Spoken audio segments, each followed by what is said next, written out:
दोस्तों bird flu का कहर भारत में और भी ज्यादा बढ़ गया। अब देखिए, जहां पहले दोस्तों 6-7 राज्यों तक बर्ड फ्लू के केसेस देखे गए थे, उसके बाद राष्ट्रीय राजधानी दिल्ली में भी मृत कौवे पाए गए और उनकी भी जब कौवों की लेबोरेटरी में जांच की गई ना, लैब में जांच की वैज्ञानिकों ने, तो वहां पर भी राजधानी दिल्ली में भी बर्ड फ्लू की पुष्टि हो चुकी है। और दिल्ली के बाद दोस्तों महाराष्ट्र राज्य में भी बर्ड फ्लू ने अपनी दस्तक दे दी है। अब तक देश में कुल 9-10 ऐसे राज्य हो चुके हैं जिनमें बर्ड फ्लू की पुष्टि हो चुकी है और उसके बाद मानो देश के इन राज्यों में हड़कंप सा मच गया। आपको बता दूं, एवियन इन्फ्लुएंजा यानी कि बर्ड फ्लू जो है वो लगातार अपने पांव पसारता जा रहा है और इस तरह से अब तक ये देश के 9 राज्यों तक फैल चुका है, कंफर्म हो चुका है लैब में जांच करने के बाद, जिसमें शामिल है केरल, राजस्थान, मध्य प्रदेश, हिमाचल प्रदेश, हरियाणा, गुजरात और उत्तर प्रदेश के बाद अब दिल्ली और महाराष्ट्र में भी बर्ड फ्लू ने अपनी दस्तक दे दी है। दिल्ली में लिए गए सैंपलों में से 8 सैंपल की पुष्टि हुई है। दिल्ली के पशुपालन विभाग का कहना है कि मृत कौवों और बत्तखों के 8 नमूनों के परीक्षण के बाद दिल्ली में बर्ड फ्लू की पुष्टि हुई है। एवियन फ्लू के लिए सभी नमूनों का परीक्षण पॉजिटिव रहा और वहीं राजधानी मुंबई में भी आज ही इसकी पुष्टि हुई है। इसे देखते हुए अब सभी राज्यों ने सतर्कता भी बढ़ा दी है। देश में बर्ड फ्लू के बढ़ते प्रकोप को देखते हुए केंद्र सरकार भी हरकत में आ गई है और दोस्तों विदेशी मामलों की संसदीय समिति पर भी आज इस पर बैठक होने जा रही है। ये समिति इस देश में पशु टीका की उपलब्धता और पशु चिकित्सा सेवाओं की स्थिति पर चर्चा करेगी।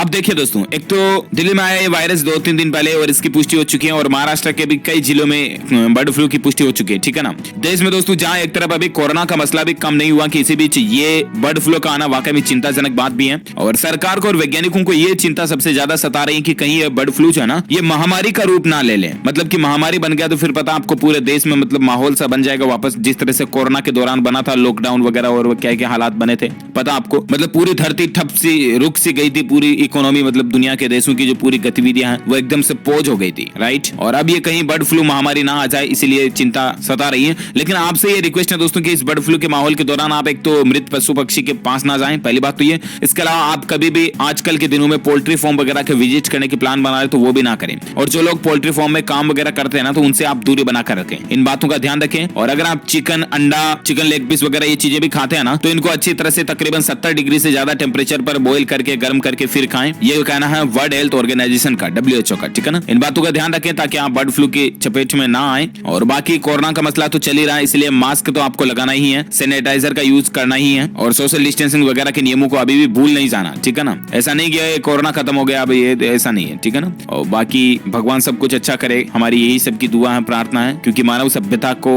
ऐसी महामारियों से भगवान ही बचा सकता है। तो देखते हैं आगे दोस्तों और बर्ड फ्लू और कोरोना वगैरह को लेकर क्या कुछ वैज्ञानिकों की तरफ से अपडेट आता है, मैं आपको DLS न्यूज के ऊपर जरूर बता दूंगा। इसके लिए आप मुझसे जुड़े रहेगा और सिंपली आपको कुछ नहीं करना, इस चैनल को सब्सक्राइब करके बेल आइकन जरूर दबा दीजिएगा ताकि आपको रोजाना के ताजा अपडेट्स जो है ना वो तुरंत आपके मोबाइल पर मिलते रहेंगे। Thank you, take care, good bye, जय हिंद, जय भारत, वंदे मातरम।